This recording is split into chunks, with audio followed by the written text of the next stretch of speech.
Olá, meus amigos do SEAC, do nosso querido Centro Espírita Amor e Caridade. O nosso abraço, os nossos cumprimentos a todos os amigos, a todos os colaboradores desta casa que há tantos anos vem produzindo o que há de melhor na sociedade de Bauru e de toda a região. Então, os meus cumprimentos, pedindo sempre aos bons espíritos que inspirem, que auxiliem, que estejam junto com todos os colaboradores, os frequentadores, a diretoria desta casa. Nós sabemos como isso é importante, ter o apoio dos bons espíritos naquilo que nós buscamos empreender, naquilo que nós buscamos realizar. Então, os meus melhores cumprimentos e agradeço o convite feito para falar de O Livro dos Espíritos, essa obra que deu origem à doutrina espírita e que, de maneira simbólica também, marca o nascimento de Allan Kardec. 18 de abril de 1857, eu já disse isso aqui numa outra oportunidade e reafirmo, nós podemos falar que foi o nascimento de Allan Kardec com a publicação de O Livro dos Espíritos. Essa obra que vem ao longo do tempo modificando tantas vidas, restituindo sorrisos, ajudando as pessoas a tomarem melhores resoluções. Aliás, esse é o grande objetivo da doutrina espírita, auxiliar as pessoas a tomarem boas resoluções, ou seja, o seu progresso moral, o seu avanço. Esse é o grande objetivo do espiritismo e acredito ele vem cumprindo bem o seu papel. Allan Kardec, como já disse, viveu de 1857 a 1869, não estamos falando do professor Rivaio, estamos falando de Allan Kardec. E ele deixou o seu legado, de 1857 a 1869, ele deixou esse legado e cabe e coube a nós espíritas continuarmos na divulgação da doutrina espírita para que ela possa cada vez mais gerar melhoria na condição de vida de todos nós que estamos encarnados neste mundo. E, meus amigos, é com grande alegria mesmo que nós falamos de O Livro dos Espíritos, porque a nossa gratidão para esse espírito, Allan Kardec, ela é imensa. Ele produziu muitas coisas boas num espaço curtíssimo de tempo. Como nós já falamos, de 1857 a 1869, ele desencarnou em 31 de março de 1869. E olha quanta coisa boa produziu Allan Kardec, tendo todos os seus ensinos consubstanciados em O Livro dos Espíritos. O Livro dos Espíritos, ele contém toda a doutrina espírita. E essa obra, que foi publicada 18 de abril de 1857, ela acabou se desdobrando em tantas outras obras. Veio a Gênese, veio o Livro dos Médiuns, veio o Céu e o Inferno, veio o Evangelho segundo o Espiritismo, eu não falei aqui na ordem cronológica, e veio também e principalmente o laboratório que Allan Kardec utilizava para o seu contato com os médiuns, com os correspondentes e com os espíritos, que é a Revista Espírita, uma publicação que Allan Kardec dirigiu de 1858 até 1869. Todos os meses Allan Kardec soltava um capítulo, publicava um capítulo, mensal da Revista Espírita. Então, não tem como nós entendermos bem a doutrina espírita se nós não mergulharmos com afinco nessas publicações que Allan Kardec realizava na Revista Espírita. Ele chamava a revista de laboratório. Então, ele utilizava a revista para os seus ensaios, para as suas experimentações, e dali ele produzia os seus livros, ele dava desdobramento no Livro dos Espíritos, que é a obra central da doutrina espírita.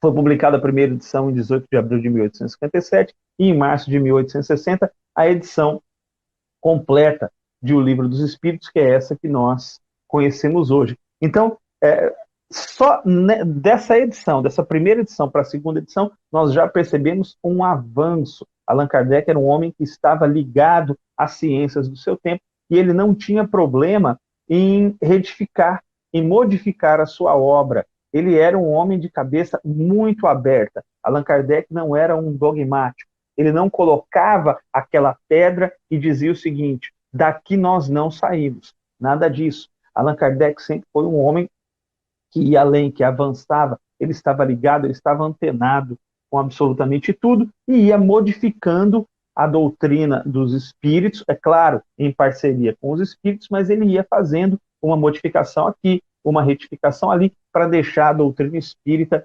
redondinha. Kardec era um homem que buscava sempre a melhoria, que buscava sempre o progresso.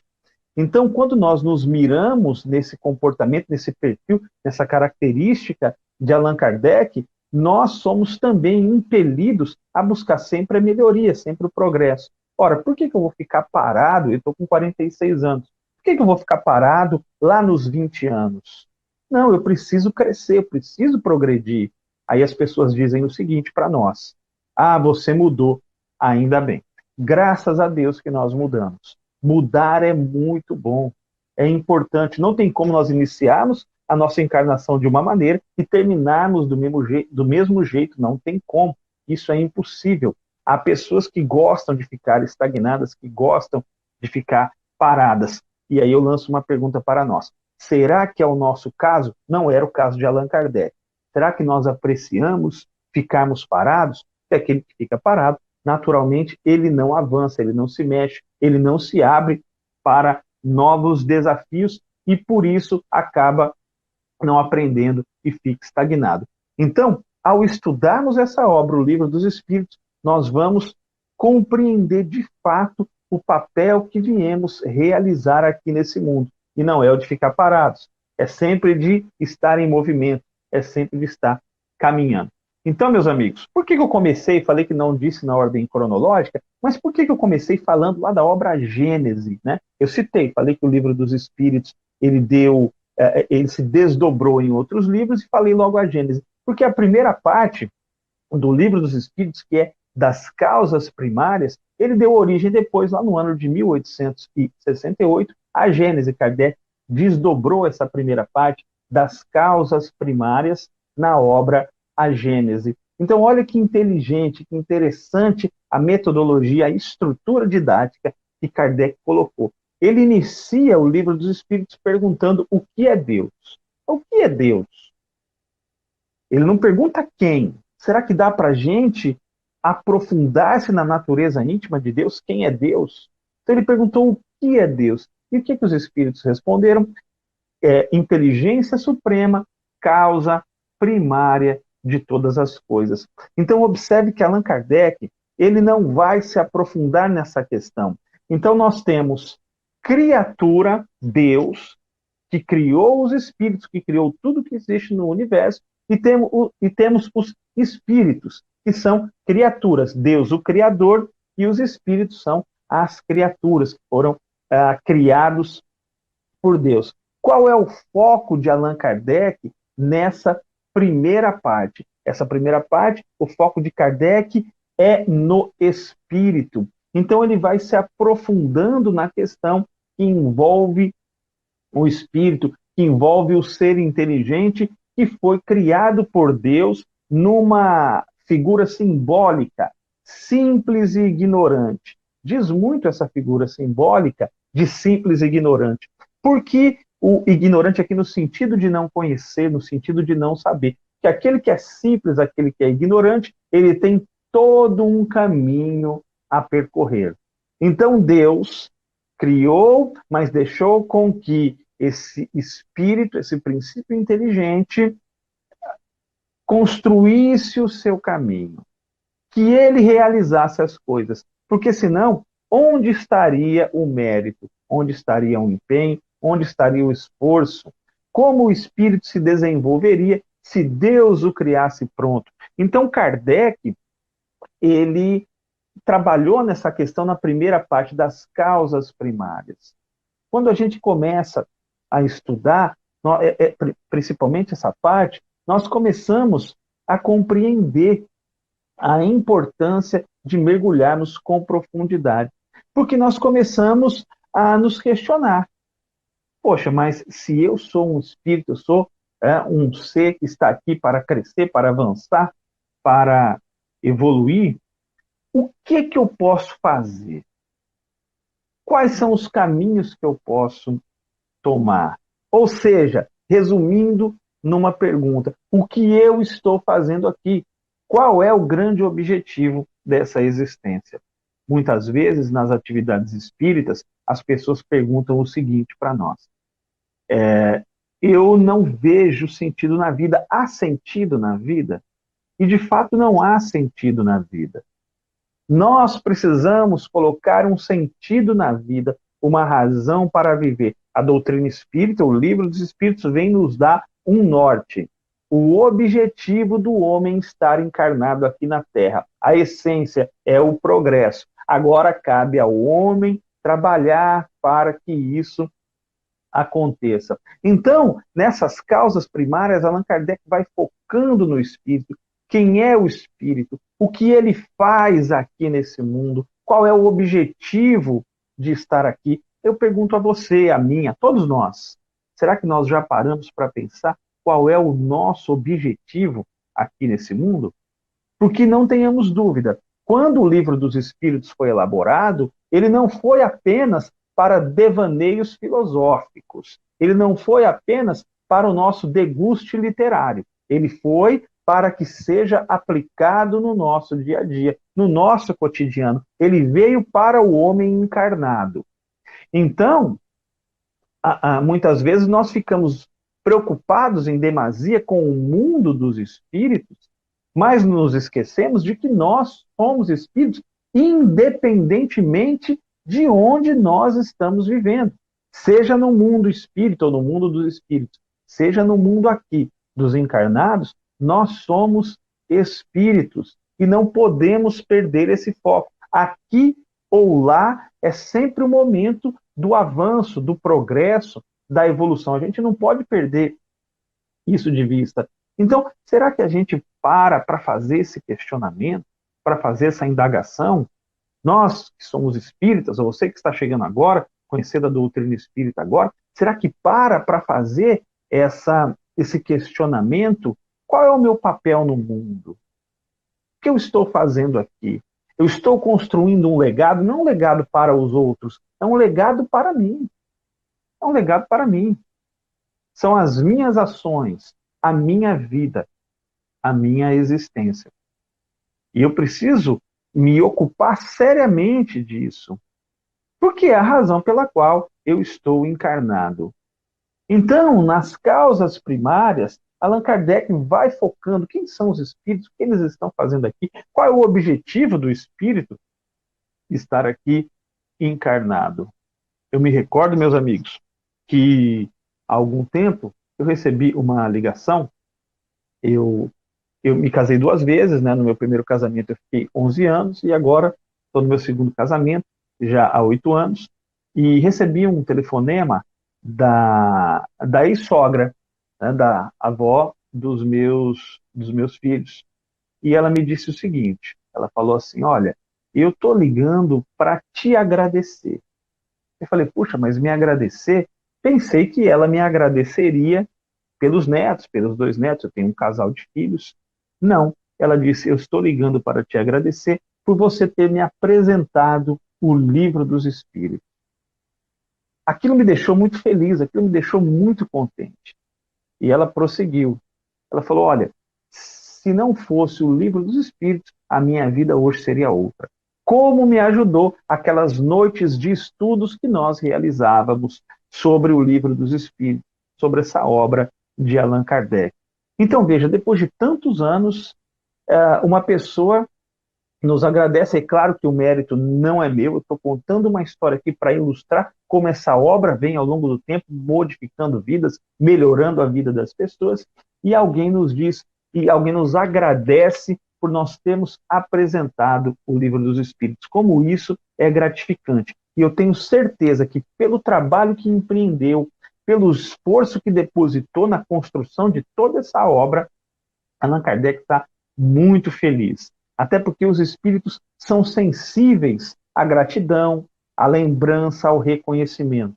Nesse 18 de abril, nada melhor do que reconhecermos esse esforço. Allan Kardec renunciou à sua própria vida, a vida de professor Rivaio, do grande pedagogo, para trabalhar nessa obra em conjunto com os espíritos. Então, a nossa gratidão aqui representada nessa singela e nessa pequena história. Quantas pessoas já tiveram a sua vida, a sua existência modificada por terem entrado em contato com o Livro dos Espíritos? Então, meus amigos, nós falamos da primeira parte do Livro dos Espíritos. É claro que é uma coisa muito resumida, fica aí para vocês se aprofundarem. Agora a gente vai falar um pouco da segunda parte de O Livro dos Espíritos, que é o mundo espírita ou o mundo dos espíritos. Nós vamos falar sobre o modus operandi, como é que se opera a vida do espírito. Ora, porque Allan Kardec foi elaborando as suas reflexões, ele foi observando, comparando, fazendo análises e deduzindo as consequências de tudo aquilo que ele via. E ele, então, poxa, como é que os espíritos vivem? Onde vivem? O que eles fazem? Como funciona a vida do outro lado? Será que a vida no mundo dos espíritos ela é da mesma maneira que a vida aqui na matéria? Será que a natureza segue essa mesma lógica aqui da matéria? E aí Allan Kardec, pesquisando, interrogando os espíritos, como se costuma dizer, dando lugar de fala para os espíritos, convencionou-se a falar no lugar de fala sobre as experiências que cada um tem. Então Allan Kardec foi perguntar para os espíritos. Ele foi lá e perguntou, espíritos, como é que funciona? Como é o modus vivendi dos espíritos? O que os espíritos fazem? O que os espíritos pensam? Como os espíritos agem? Será que existe interação entre os espíritos e os homens? Será que isso é comum? Será que não é comum? E todas essas questões foram motivos de preocupação para Kardec. Nós não ficamos curiosos? Como é que será que vive um francês? Como é que será que vive um inglês nesse mundo conectado? Quando nós recebemos notícias da China, de diversos países, não bate uma curiosidade em nós para sabermos como essas pessoas vivem, o que elas pensam, qual é a cultura dessas pessoas, qual é a cultura dos espíritos. E aí Allan Kardec descobre que o mundo imaterial, que o mundo dos espíritos, ele precede e sobrevive ao mundo físico, ao mundo material. Ou seja, não é o mundo dos espíritos que copia o mundo da matéria, mas o mundo da matéria acaba sendo, grosso modo, é uma comparação bem grossa, uma representação do mundo dos espíritos. Por quê? Porque ele existe depois do mundo dos espíritos. Primeiro existe o mundo dos espíritos, depois existe o mundo material. Então Kardec parou para fazer essa análise da realidade. Como é que será que vivem os espíritos? É preciso conhecer a sua natureza, conhecer, será que os espíritos têm forma? Como é que será que os espíritos se apresentam? E ele foi colhendo, então, todas essas informações. Imaginem, essa parte aqui de O Livro dos Espíritos acabou se desdobrando no Livro dos Médiuns, que é onde Kardec esmiuça mais essas questões desse modus vivendi, da influência dos espíritos, como os espíritos interagem com os homens, e aí nós ficamos muito presos nessa questão dos espíritos interagirem com os homens. Mas nos esquecemos de que os homens também interagem com os espíritos. Nós também ligamos para os espíritos. Eu vou deixar uma matéria bem interessante para vocês, que é sobre as evocações do espírito de Dom Peira. Tá? Vão lá no Google, é fácil de achar, e digitem lá Dom Peira, que mostra como os homens acabam intercedendo na vida dos espíritos. E esse Dom Peira, ele tinha sido uma espécie, diziam que ele era um feiticeiro aqui na Terra, e ele desencarnou Então, uma pessoa começou a evocá-lo, evocá-lo, até que um dia ele surgiu, ele foi ao chamado e falou: poxa, para de me chamar, parem de me chamar, me deixem viver em paz. Vocês ficam me chamando, vocês ficam me solicitando a todo tempo, eu quero tocar a minha vida. Grosso modo foi isso, mais ou menos, que aconteceu. Mas o que mostra esse caso do espírito de Dom Peira? De que os homens também, por meio da evocação, eles influenciam os espíritos. Porque evocação, segundo o vocabulário espírita, é chamar e é fazer com que o espírito venha, é pedir para que o espírito esteja presente. É diferente da invocação. A invocação que nós fazemos na prece, ela é sempre direcionada a um bom espírito, a um espírito que nós julgamos ser de ordem superior. É diferente da evocação. A evocação você evoca espírito de qualquer categoria, de qualquer ordem. Então tem essa história do Dom Peira que deixa muito claro que os homens também influenciam. Você fica evocando, você fica chamando, mas os espíritos têm as suas ocupações. Olha aqui Kardec trazendo de maneira ilustrativa esse ponto. Né? Os espíritos se ocupam, eles fazem, eles trabalham, eles realizam, eles também estão caminhando. E aí nós descobrimos que o local do homem, de progresso, de avanço do homem, são esses dois mundos. O mundo material e o mundo imaterial, o mundo dos espíritos. Ou seja, para Deus pouco importa se você está desencarnado ou se você está encarnado. Para Deus, para a inteligência suprema, pouco importa. O que importa é que você foi criado, é que você é um espírito. Se você está vivendo no mundo dos espíritos, você está subordinado a um determinado tipo de lei. Se você está vivendo no mundo da matéria, naturalmente você está subordinado. É claro que essas leis elas se complementam, não há uma delimitação muito clara. Você está subordinado a essas leis materiais. Então, Allan Kardec, nesse capítulo aqui, ele investiga tudo isso, ele vai conversando com os espíritos e os espíritos vão trazendo todas essas informações. Quando a gente para estudar de maneira profunda, lendo questão por questão, nós vamos ficando cada vez mais interessados em saber como é a cultura dos espíritos.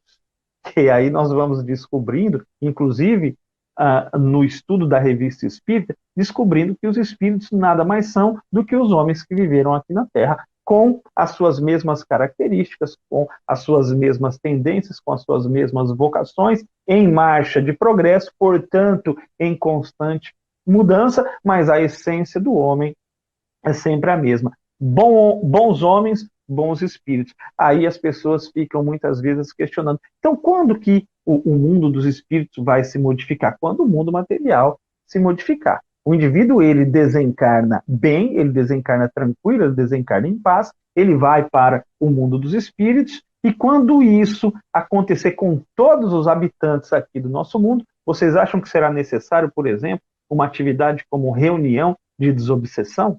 Não, não será necessário. Aí vai modificar o modus vivendi dos espíritos. Porque o homem melhorou, o homem mudou, ele modificou as suas disposições, ele vai então para o mundo dos espíritos, bem, tranquilo, em paz. Não importa, interessa pouquíssimo onde ele está vivendo, mas sim como ele está vivendo. E assim como os homens, os espíritos vivem cada um à sua maneira. Nos influenciam, mas não nos esqueçamos. Nós também influenciamos esses espíritos. Nós também trocamos ideias com eles. Olha, fazendo trazendo aqueles pontos que Allan Kardec trabalhou conosco, olha o que nós podemos extrair de uma reflexão desse tipo. Ora, estudando aqui, né, do mundo espírita, do mundo dos espíritos, se eu aprendo que não é apenas a influência do espírito sobre o homem, mas também do homem sobre o espírito, como eu vou me comportar diante da morte de um ente querido?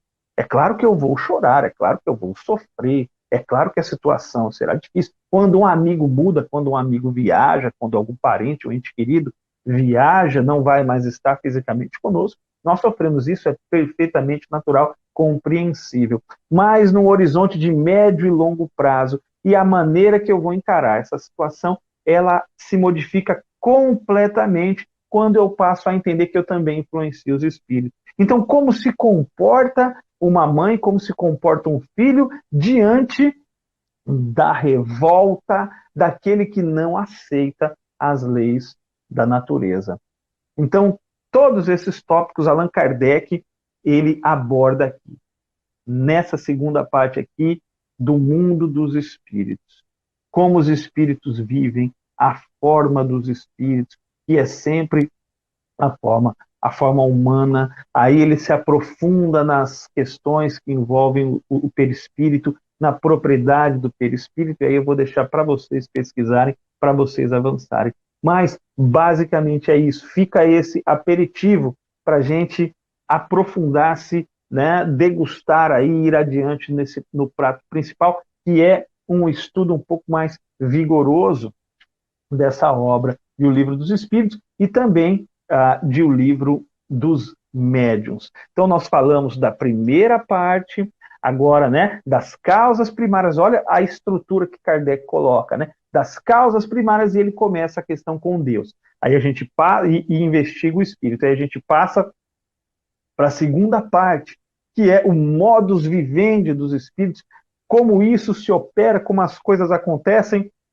se eles interagem no mundo dos espíritos. Aí Kardec avança para a terceira parte e ele fala das leis morais.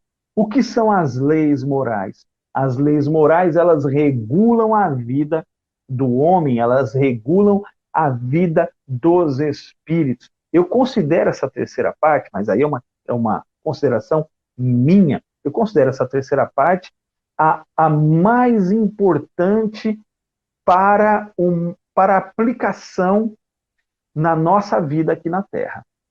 Se eu conseguir compreender e aplicar as leis morais enquanto estiver vivendo aqui, a coisa para mim pode mudar de figura, pode mudar para melhor, tá? Muito a minha vida aqui na Terra. Então nós temos as leis que regulam a vida do espírito e temos as leis que regulam a vida da matéria. Reparem, o homem não inventa absolutamente nada.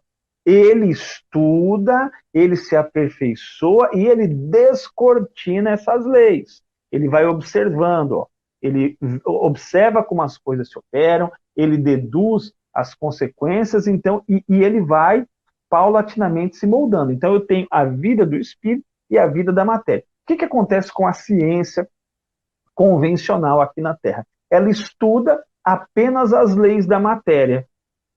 É um paradigma que eles colocaram, uma espécie de religião que não se avança. É claro que tem cientistas que avançam além, que transcendem, mas não se avança para além matéria. E o que faz a doutrina espírita? A doutrina espírita ela avança onde essa ciência convencional para.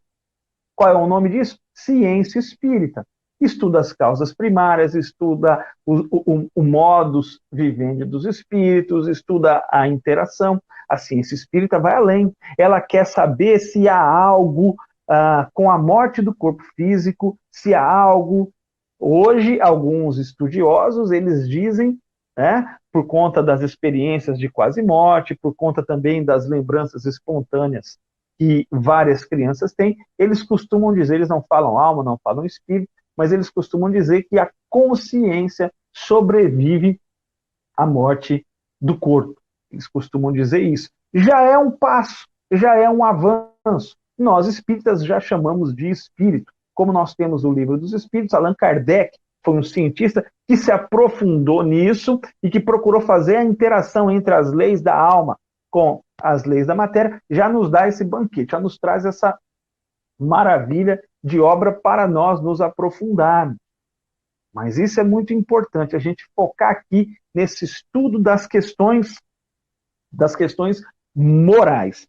Então, as leis morais, as leis naturais, elas existem, elas são perfeitas como Deus, e o que eu extraio disso? Que o universo, ele se baseia nessas leis e ele funciona no automático. O que isso quer dizer? Quer dizer que as leis são as mesmas para todos. No universo não existe o sujeito ser mais rico ou mais pobre, mais bonito ou mais feio, homem ou mulher. São todos espíritos e a lei é para todos. A lei é absolutamente para todos. É claro que nós somos diferentes, mas as leis são para todos. Então, imagine um exemplo que eu gosto muito de trazer desse funcionamento do universo no automático. Bom, eu já me estudei, eu observo o comportamento do meu corpo, eu sei como as coisas se operam comigo, e eu gosto muito de feijoada. Feijoada, um prato pesado, gosto demais.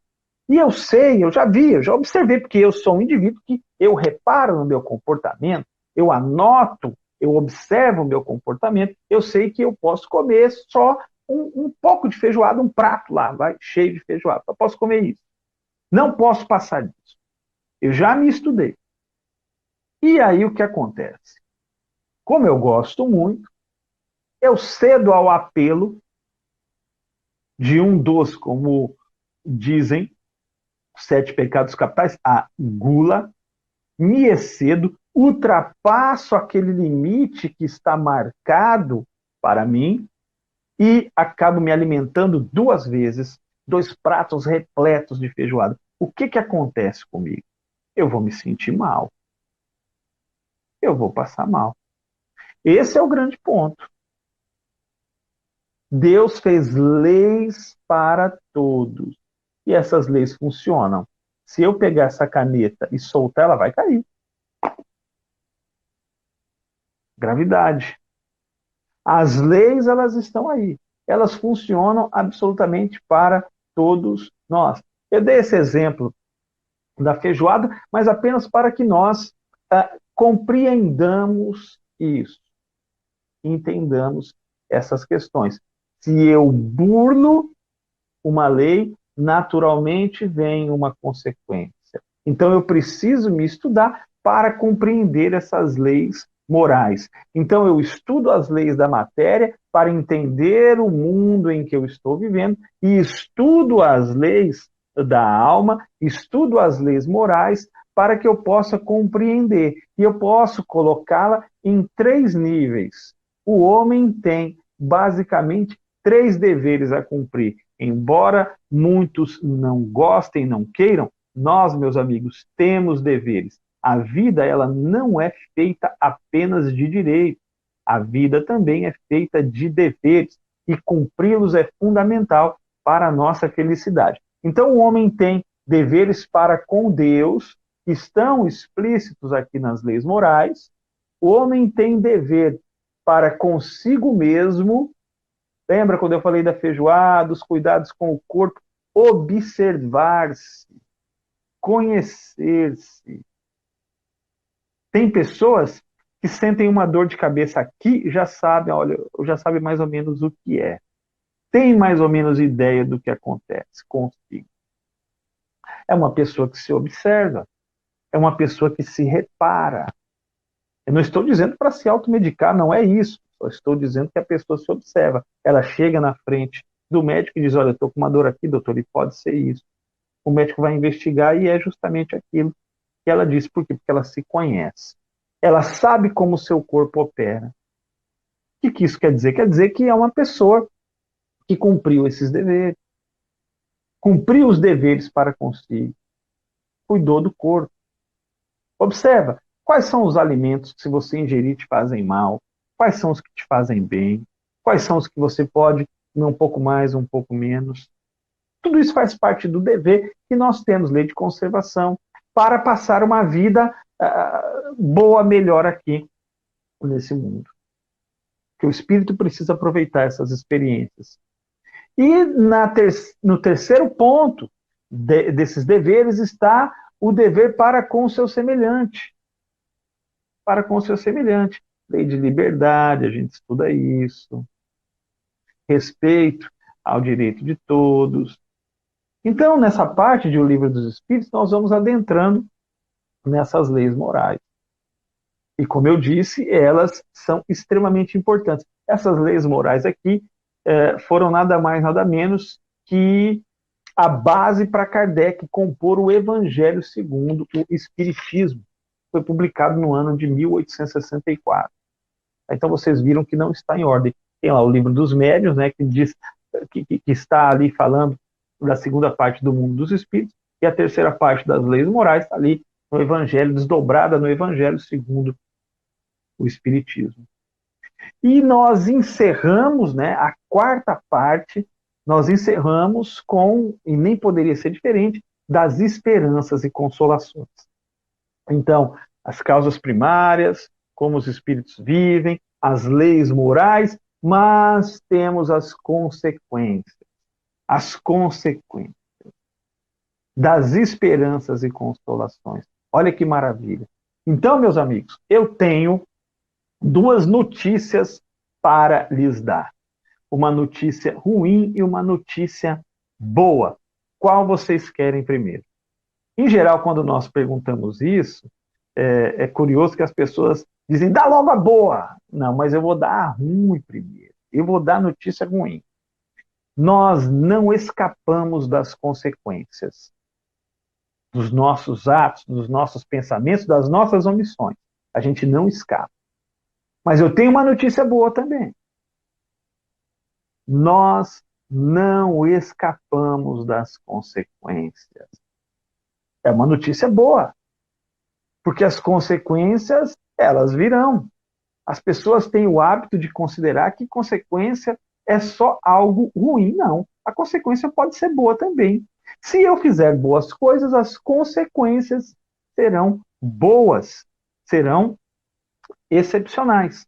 E qual é dessa mescla de notícia ruim com notícia boa? O que extrai? Extrai uma notícia melhor ainda, uma notícia boa. Por quê? E qual é? Ora, é que tudo isso depende única e exclusivamente de mim. Exatamente. Se eu quero me aperfeiçoar em matemática, o que eu vou fazer? Vou estudar matemática. Se eu quero saber sobre a história do Brasil, eu vou estudar a história do Brasil. Qual vai ser a consequência disso? Aumentarei o meu conhecimento nessas matérias. Ficarei cada vez melhor nessas matérias. Ora, depende de mim. Isso não é uma coisa boa? É ótima, é excelente. A partir do momento que a bola não está mais com o outro, que ela depende de mim, da minha iniciativa, do meu trabalho, do meu empenho, é uma ótima notícia. Agora, cabe nós fazermos algumas reflexões das nossas ações. Essa quarta parte de O Livro dos Espíritos, das Esperanças e Consolações, Allan Kardec utilizou para se desdobrou no livro O Céu e o Inferno. E ele vai lá conversando com os espíritos. Ele conversa com espíritos de ordem mediana, conversa com espíritos infelizes, conversa com espíritos felizes. Ou seja, as consequências, as situações, o que eles estão vivendo, foram coisas que estavam subordinadas aos seus pensamentos, às suas ações, às suas omissões. Então, Kardec os entrevista, Kardec passa essa ideia para todos nós. Ele foi lá e conversou com esses espíritos. Então, é ou não é uma notícia boa nós estarmos subordinados às nossas próprias ações? É uma notícia ótima, porque eu não vou responder pelo que o Maurício fez, pelo que a Lúcia fez, não. Eu vou responder pelo que eu fiz, nem pelo que o meu filho fez. Não estou falando da legislação humana, estou falando dentro da ordem de Deus. Eu vou responder apenas pelo que eu fiz. E isso é extremamente justo. Extremamente justo. Mas para fechar todo esse pacote, para fechar isso, Allan Kardec indaga aos espíritos se existe uma medida de felicidade na Terra. Se o homem tem uma receita de bolo, possa deixar o homem feliz aqui na Terra, tanto quanto a Terra pode oferecer de felicidade. Os espíritos, eles dão respostas que se dividem em 2 pontos.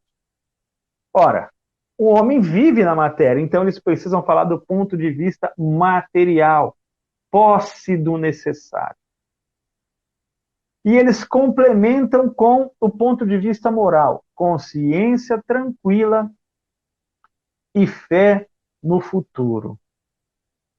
Muita gente não percebe na profundidade dessa questão.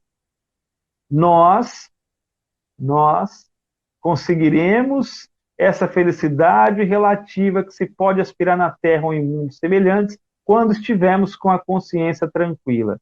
E a nossa consciência só estará tranquila quando todos que estão em nosso entorno, que fazem parte do nosso contato, por exemplo, não estiverem padecendo do necessário naquilo que diz respeito ao material. Como ser completamente feliz se alguém que eu estou vendo passa fome? E aí eu regrido um pouco numa das leis, vou lá para a terceira lei, leis morais. O dever do homem para com o seu semelhante. Perceberam como as leis elas vão se complementando e elas vão, nesse estudo, ajudando o homem a compreender o papel dele aqui na Terra, o que ele deve fazer, então, para se aproximar cada vez mais da felicidade? Então, nós encerramos essa reflexão dessa maneira. Ora, o homem só pode ser feliz aqui na Terra quando ele tiver, do ponto de vista material, a posse do necessário, do ponto de vista moral, a consciência tranquila e a fé no futuro.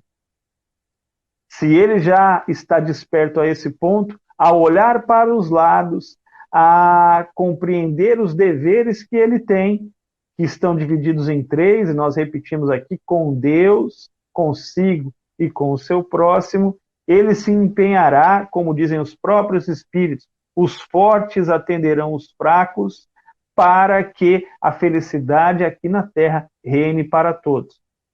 Esse é o grande objetivo de uma obra como essa, como o Livro dos Espíritos, que a felicidade esteja ao alcance de todos. Meus amigos, pela atenção de vocês, pelo carinho, eu agradeço. O meu abraço a todos os internautas, a todos os amigos do SEAC, de Bauru, enfim, a todos vocês. E a nossa gratidão a Allan Kardec, 18 de abril de 2021. Que bom nós podemos fazer essa reflexão sobre o Livro dos Espíritos. Eu me despeço por aqui. Até uma próxima oportunidade.